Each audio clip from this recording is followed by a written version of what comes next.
Yan, marami nga po ang natutuwa sa video na part 18 dahil nga wala nang joke sa dulo.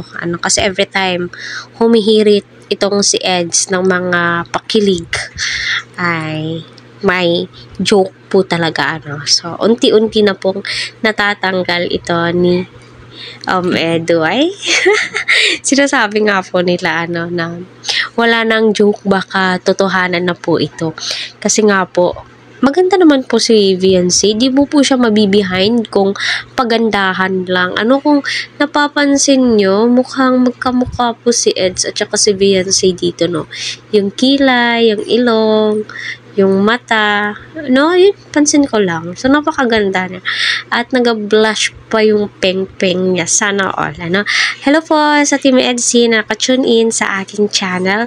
Unang-una ako po'y masaya dahil nga po sa wakas, ang laki na po ng views ng Team Edsy. So, sana ay masundan pa po ito ng part 19 para mag-viral na po talaga. Kasi alam kong marami ang sumusuport at nagmamahal kay VNC dahil nga napakasimple po niya, wala pong kaarte-arte. Masasabi mo po talagang beauty po talaga siya. Napakaganda niya.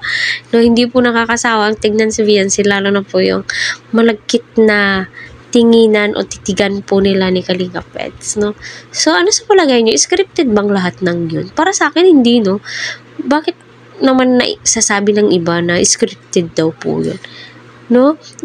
Kinikilig pa nga itong si VNC habang nakatingin si Ed sa kanya. At may pasabing pang miss na daw po niya itong si VNC. Wow, sana all.